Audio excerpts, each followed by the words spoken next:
I was born in Northeast Saginaw on 16th Street, north of Wadsworth.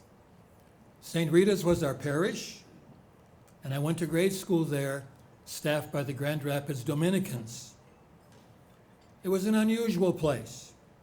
Even today, I frequently run into someone with their roots in that parish just as mine. It's been closed now for about 20 years, but still very much alive in so many of us. Our little parish produced 6 priests, 8 Grand Rapids Dominicans, and 1 Mercy sister.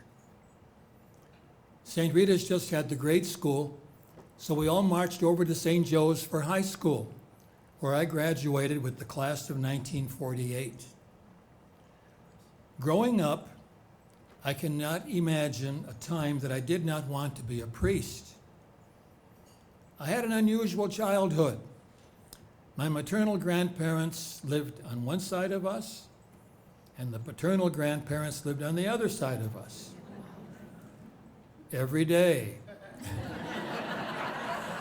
If I didn't like what Mom was fixing for dinner, I had Grandma J or Grandma K to see what was on their menu.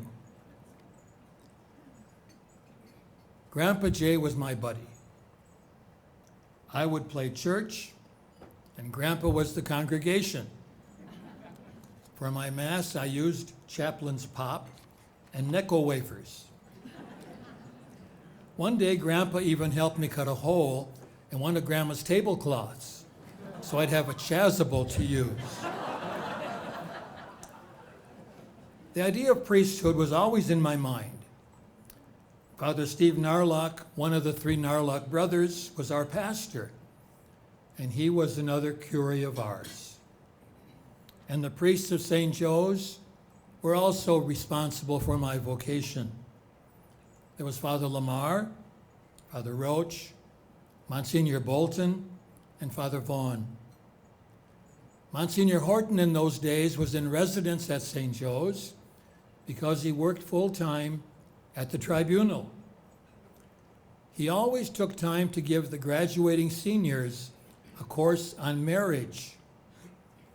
And I always told him that was the reason I went to the seminary.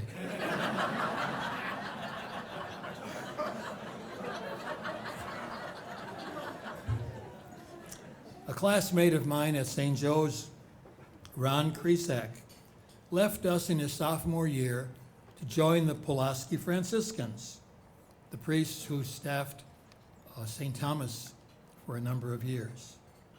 He was later named Father Marion, and we always kept in touch. And I asked him one day to send me an application for the seminary. I filled it out with everything except the pastor's recommendation.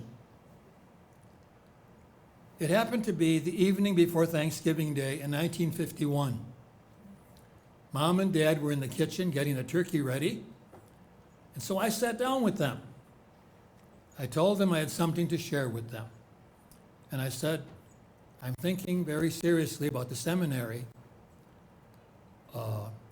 and I've heard from Father Ronnie Kresak. He sent me an application, and I'm looking at the Franciscans. Well, Mom and Dad thought it was whatever I wanted was fine, but why not the diocesan priesthood? So I told them I still had to see our pastor, and so nothing was definite. Well, as mothers do, Mom got to Father before me. And when I did approach Father Steve, he also suggested the diocesan priesthood. And he added, a good friend of his was Father Popolars. He was on the staff at Orchard Lake, and he would get in touch with him. Well, it turned out that Father Popsy, as we called him, suggested that I come in at the semester, audit classes, get adjusted to school again, since it was almost 4 years since graduation. So in March of '52, I entered St. Mary's College at Orchard Lake. In September of '52, I came back as a first-year college student. After the second semester of second-year college, I'll never forget this. The mail was distributed during the evening meal. We sat at tables for 4, and we all took turns waiting on table and clearing them. The prefect left some mail at my place, including a letter from the diocese. When I came back to the table, my table mates reminded me, "You got a letter from the diocese." I opened it, and it was from Father Hickey, later Cardinal Hickey. He was Bishop Woznicki's secretary and vocation director. In his letter, Father Hickey's telling me, "I'm being considered for studies in Rome."